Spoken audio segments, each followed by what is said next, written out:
Good morning students. तो आज हम लोग देखेंगे, देखिए हम लोग क्या क्या पीछे पढ़ चुके हैं। एंगुलर डिस्प्लेसमेंट पढ़ चुके हैं, अर्थात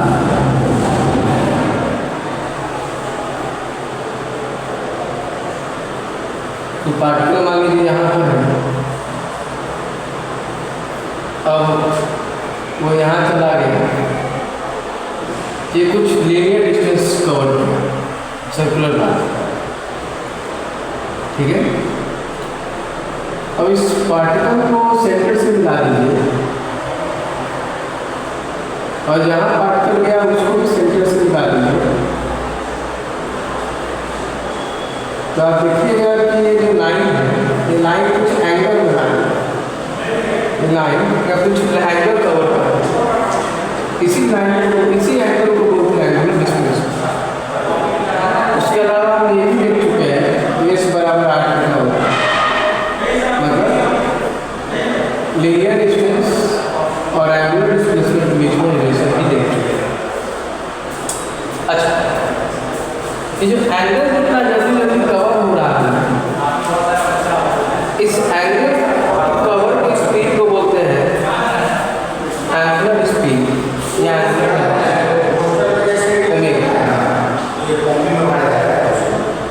ठीक है, इसको बोलते हैं ओमेगा, एंगुलर वेलोसिटी, ठीक है। मतलब कहने का अर्थ है कि जो एंगल कवर जो हो रहा है वो कितना फास्ट हो रहा है, ये बताता है ओमेगा।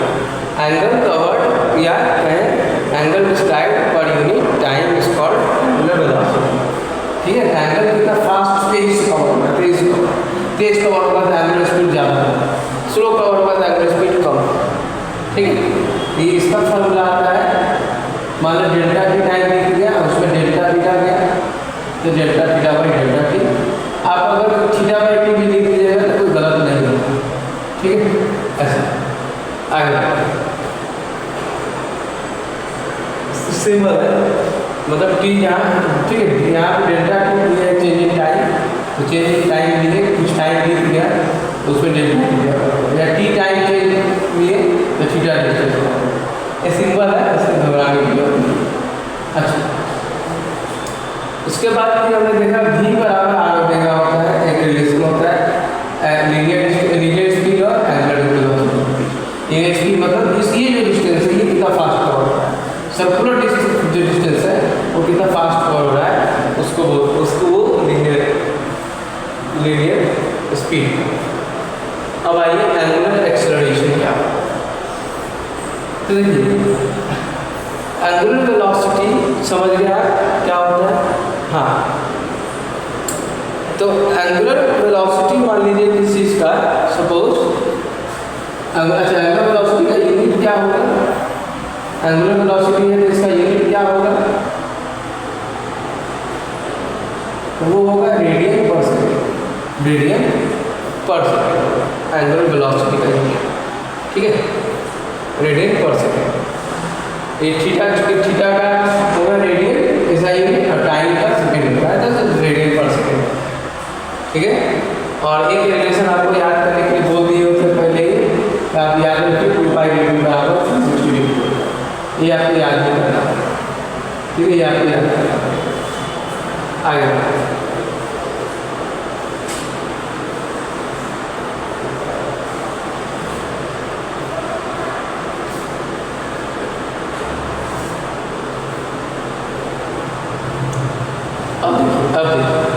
मान लो अब एंगुलर वेलोसिटी जो है किसी चीज़ का, मान लो ओमेगा 4 रेडियन पर 4 या सपोज 4 पाई रेडियन पर, ठीक है, इस चीज़ का अच्छा कांस्टेंट ओमेगा, मतलब कहने का मतलब है कि हर सेकेंड में 4 पाई एंगल मूव कर जाएगा। 4 पाई मतलब देख रहे हैं 2 पाई एक 360 होता है, तो एक चक्कर 2 पाई मतलब एक चक्कर, तो 4 पाई मतलब 2 चक्कर, तो 2 चक्कर मार दे रहा है वो एक सेकंड हर बार। अच्छा कंटिन्यूसली ऐसे हो रहा है कि हर सेकंड वो 2 चक्कर मार दे रहा है, इसका मतलब एंगुलर वेलोसिटी उसका कांस्टेंट है, ठीक है। इस समय एंगुलर एक्सेलरेशन नहीं है, एंगुलर एक्सेलरेशन का याद कीजिए आप, एक्सेलरेशन जो पढ़े थे तो क्या होता है उसमें चेंज इन वेलोसिटी होता है, कि वेलोसिटी में चेंज को हम लोग बोलते थे एक्सेलरेशन बोलते हैं। उसी तरह यहाँ एंगुलर वेलोसिटी में चेंज को एक्सेलरेशन बोलेंगे। मतलब कोई बॉडी 2/रेडियन/सेकंड चल रहा है और 4/रेडियन/सेकंड होने लगे, मतलब उसका एंगुलर स्पीड बदलने लगे, एंगुलर वेलोसिटी बदलने लगे, समझ रहे, तब उसको कहने कि वो एंगुलर एक्सेलरेशन है उसके पास, ठीक है। अच्छा, एंगुलर एक्सेलरेशन और टेंजेंशियल एक्सेलरेशन में रिलेशन होता है, अब समझिए ध्यान से। एंगुलर एक्सेलरेशन बताता है कि वेलोसिटी, एंगुलर वेलोसिटी कितना फास्ट चेंज हो रहा है, मतलब एंगुलर वेलोसिटी जो है वो तो है ही, लेकिन उसमें भी चेंज आ रहा है वो बताना है, ठीक है। और एंगुलर एक्सेलरेशन, लीनियर एक्सेलरेशन क्या बताता है, ये जो डिस्टेंस है, ये जो लीनियर डिस्टेंस है, ठीक है, जो लीनियर डिस्टेंस है तो लीनियर जो स्पीड है उसमें कितना फास्ट चेंज आ रहा है, ठीक है, लीनियर स्पीड जो है उसमें कितना फास्ट चेंज आ रहा है वो बताता है हमें कौन, टेंजेंशियल एक्सेलरेशन बताता है। मतलब इस सर्कुलर पाथ में आपका जो स्पीड है, लीनियर स्पीड जो बताया था आपको, जो v बराबर r ओमेगा होता है ना, ये जो v है ये लीनियर स्पीड, ये कितना फास्ट चेंज हो रहा है, समझे, तो इसको बोलते हैं एंगुलर टेंजेंशियल एक्सेलरेशन। और इसका फॉर्मूला आ रहा है, आप देख सकते हैं AT बराबर r, ठीक है। अगर आपको कंपेयर करना हो तो अगर आप कंपेयर करना चाहते हैं तो एंगुलर वेलोसिटी को वेलोसिटी से कंपेयर कीजिए या स्पीड से कंपेयर कीजिए, एंगुलर डिस्प्लेसमेंट को नॉर्मल डिस्प्लेसमेंट से कंपेयर कीजिए, एंगुलर एक्सेलरेशन को एक्सेलरेशन से कंपेयर कीजिए, तो आपको अच्छा आसानी समझ में आ जाएगा, ठीक है। आगे इक्वेशन ऑफ मोशन भी होता है, अब चूंकि सब चीज़ ऐसा ही है, ठीक है, तो यहाँ पर इक्वेशन ऑफ मोशन भी होता है, क्योंकि जब अगर बॉडी एक्सेलरेटेड होगा, एंगुलर वेलोसिटी बदल रहा है तो एंगुलर एक्सेलरेशन भी होगा, तो एंगुलर वेलोसिटी चेंज भी होगा, एंगुलर डिस्प्लेसमेंट भी कम होगा, एंगुलर वेलोसिटी अलग भी होगा, थीटा है। तो चार फॉर्मूले आते हैं, याद कीजिए, v बराबर u प्लस AT, तो उसके बदला है ओमेगा t बराबर omega 1 plus alpha t, s बराबर u plus half AT square, उसके बदला थीटा बराबर omega 1 t plus half alpha t square, v square बराबर u स्क्वायर प्लस 2s, उसके बदला है ओमेगा 2 स्क्वायर बराबर ओमेगा 1 स्क्वायर प्लस 4 पर थीटा, थीटा n बराबर omega 1 plus alpha by 2 2n - 1, ठीक है। तो यहाँ तक क्लियर होना चाहिए, ये इक्वेशंस ऑफ मोशन जो है पहले जैसा ही है, ठीक है।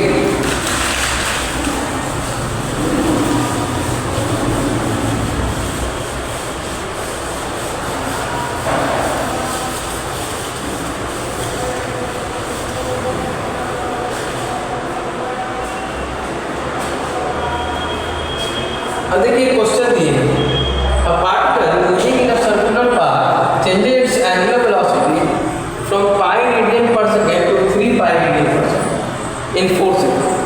Find angular acceleration of particle.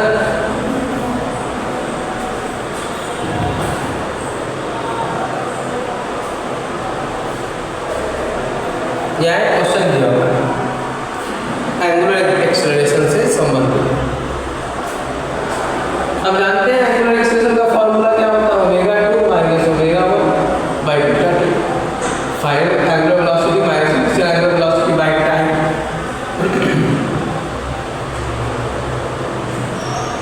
Find angular velocity 3 pi radian per second minus pi radian per second divide by time जो होगा वो टाइम कितना सेकंड होता है, 4 सेकंड, 4 सेकंड, यहाँ से आ जाएगा 2 pi radian per second divide by 4 second.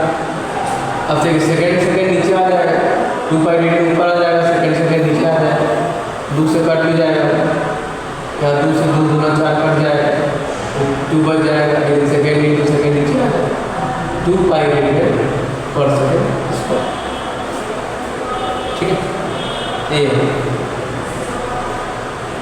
ये हो गया एंगुलर एक्सेलरेशन, ठीक है।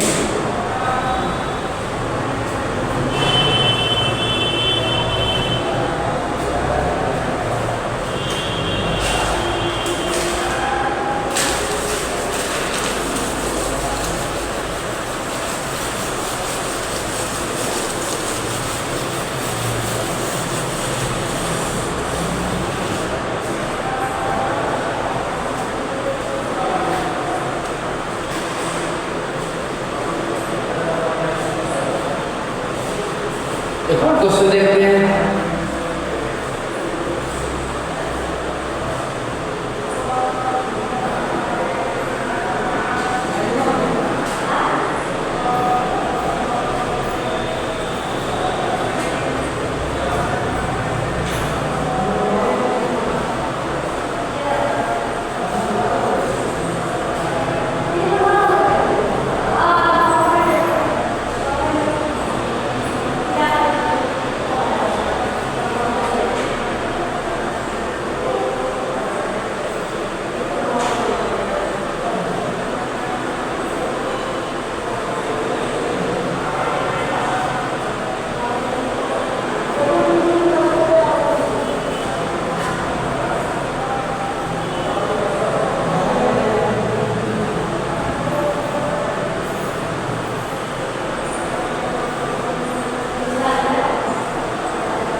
चलिए बनाइए इसको।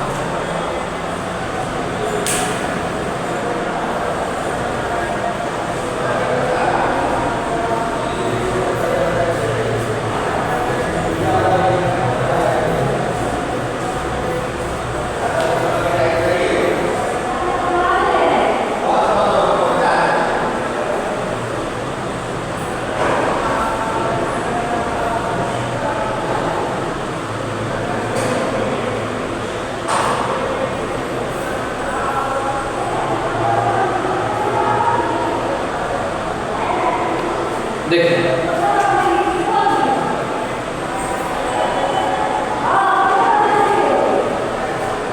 Particle moving with pi radian पर सेकंड ओमेगा पर दिया हुआ है। एंगुलर एक्सेलरेशन भी दिया हुआ है।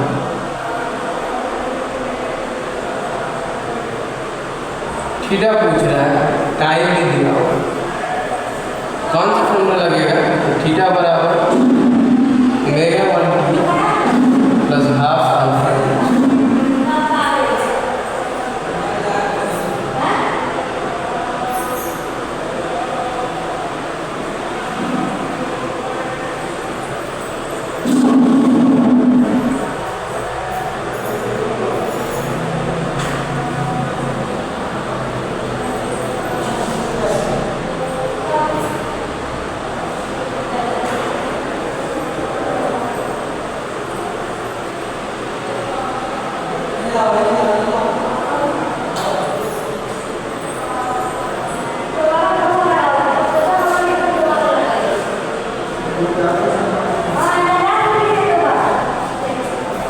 ठीक है, ये है।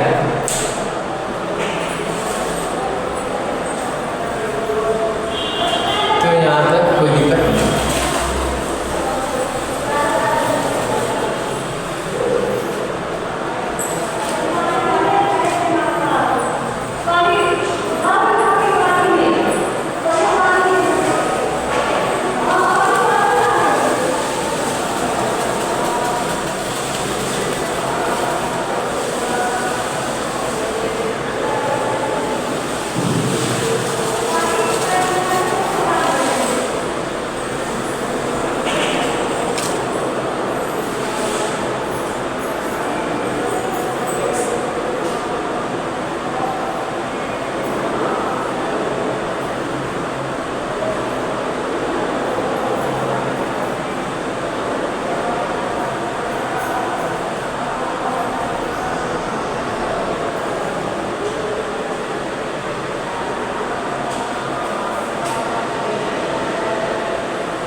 बॉडी यूनिफॉर्म सर्कुलर मोशन में होती है, चाहे वो किसी भी सर्कुलर मोशन में हो, यूनिफॉर्म नॉन यूनिफॉर्म किसी भी सर्कुलर मोशन में, तो आप ये चीज़ देख चुके हैं कि हर पॉइंट पर डायरेक्शन चेंज होता है। हर एक पॉइंट पे जब सर्कुलर मोशन में होती है बॉडी, तो हर एक पॉइंट पर डायरेक्शन चेंज होता है, जिसका हर एक पॉइंट पे वेलोसिटी चेंज होता है। तो इस डायरेक्शन चेंज के कारण जो वेलोसिटी चेंज हुआ, तो वेलोसिटी चेंज हुआ तो एक्सेलरेशन आ जाएगा। तो डायरेक्शन चेंज के कारण जो वेलोसिटी चेंज हुआ और उसके कारण जो एक्सेलरेशन प्रोड्यूस हुआ, उसी को बोलेंगे सेंट्रीफ्यूगल एक्सेलरेशन। देखिए, जब तो बॉडी सर्कुलर मोशन में होती है उसका दो एक्सेलरेशन होता है, एक होता है टेंजेंशियल और एक होता है सेंट्रीफ्यूगल। बात समझिएगा। जो डायरेक्शन चेंज करने के कारण जो एक्सेलरेशन प्रोड्यूस होता है वो होता है सेंट्रीफ्यूगल एक्सेलरेशन। और लीनियर स्पीड के कारण, ध्यान से, और लीनियर स्पीड में चेंज होने के कारण, लीनियर स्पीड मतलब ध्यान समझिएगा, एक सेंटर की तरफ होता है एक्सेलरेशन और एक सेंटर टेंजेंशियल होता है। लीनियर स्पीड में चेंज के कारण, चूंकि लीनियर स्पीड है उसमें चेंज आ रहा है, स्पीड बदल रहा है, ठीक है, क्या बदल रहा है, स्पीड बदल रहा है, तो वहाँ भी एक्सेलरेशन प्रोड्यूस हो रहा है। वो जो एक्सेलरेशन प्रोड्यूस हो रहा है उसको बोलेंगे हम लोग क्या चीज, टेंजेंशियल एक्सेलरेशन। एक होगी AC इधर और AT इधर, समझे? अच्छा, फॉर्मूला क्या होता है इसका? तो ये होता है AC बराबर V square by R, V बराबर ओमेगा डाल दिए हैं, ओमेगा स्क्वायर R स्क्वायर बराबर ओमेगा स्क्वायर, ठीक है। तो AC बराबर V square by R omega square. अब आया सेंट्रीफ्यूगल फोर्स। सुनिए, सेंट्रीफ्यूगल एक्सेलरेशन ऐसे ही तो नहीं आ जाए बॉडी में, एक्सेलरेशन सेंटर की ओर से ऐसे ही नहीं है, एक्सेलरेशन होगा इसका मतलब फोर्स। तो जो, अच्छा पहले से बात डेफिनेशन समझ लेते हैं कि जब एक बॉडी सर्कुलर पाथ पे मूव करती है तो ऐसे ही मूव नहीं करेगी। पहली बात बता, सर्कुलर पाथ में मूव करने के लिए उसके पास tangential acceleration, sorry centrifugal acceleration होता है सेंटर की। सेंट्रीफ्यूगल एक्सेलरेशन इसका मतलब फोर्स है, क्योंकि फोर्स, क्योंकि एक्सेलरेशन बिना फोर्स के नहीं आ सकती, एक्सेलरेशन बिना फोर्स के नहीं आ सकती, ठीक है। एक्सेलरेशन बिना फोर्स के नहीं आ सकती, इसका मतलब एक फोर्स लग रहा है जो इस बॉडी को क्या कर रहा है, सर्कुलर पाथ में मूव करा रहा है, और यही फोर्स का नाम है सेंट्रीफ्यूगल फोर्स बोलते हैं, ठीक है। तो कैसा फोर्स है ये? तो जब कोई बॉडी सर्कुलर पाथ में मूव करती है तो उसको सेंटर की तरफ फोर्स लगता है और उसी को बोलते हैं सेंट्रीफ्यूगल फोर्स, समझे? उदाहरण के लिए, अच्छा सेंट्रीफ्यूगल फोर्स कोई नया फोर्स नहीं है, पहली बात बता दें, ये अदर फोर्सेज ही है जो सेंटर की ओर लग रहा है। उदाहरण के लिए आप क्या किए, एक रस्सी से क्या किए, आप एक रस्सी से एक पत्थर को बांधकर और उसको सर्कल में घुमा रहे हैं, तो सर्कल में घूम रहा है। अब क्यों घूम रहा है सर्कल में? क्योंकि रस्सी फोर्स लगा रही है। अब रस्सी कौन सा फोर्स लगा है? तो रस्सी जो फोर्स लगाती है उसको बोलते हैं टेंशन फोर्स। क्या बोलते हैं हुआ? जैसे यहाँ पर मान लो, यहाँ से रस्सी है मान लो, रस्सी है और ये पार्टिकल घूम रहा है, तो ये जो फोर्स लगा है यहाँ टेंशन फोर्स लगा है। तो कौन सा फोर्स लगा सेंटर की ओर? Tension force. तो यही टेंशन फोर्स सेंट्रीफ्यूगल फोर्स कहला जाएगी इस केस में। सेंट्रीफ्यूगल फोर्स कोई अलग फोर्स नहीं होता है, ठीक है। सेंट्रीफ्यूगल फोर्स एक सेंटर की ओर ही लगने वाले अदर फोर्सेस का नाम तो कोई, समझे, सेंट्रीफ्यूगल फोर्स कहा गया है। बात समझिए, ठीक है। सेंट्रीफ्यूगल फोर्स अपने आप में कोई फोर्स नहीं है, बल्कि जो अदर फोर्स जो होता है, जो सर्कुलर पाथ में बॉडी को घुमा रहा है, उसी को सेंट्रीफ्यूगल फोर्स कहा गया है। जैसे इस केस में हम लोग क्या किए, सर्कुलर पाथ में रस्सी से घुमा रहे हैं, तो रस्सी क्या किया, टेंशन फोर्स लगाया, तो इसी टेंशन फोर्स को ही सेंट्रीफ्यूगल फोर्स कहा देंगे, समझे? ऐसा। और उदाहरण, लेकिन अगले उदाहरण को नेक्स्ट क्लास में देखेंगे, ठीक है।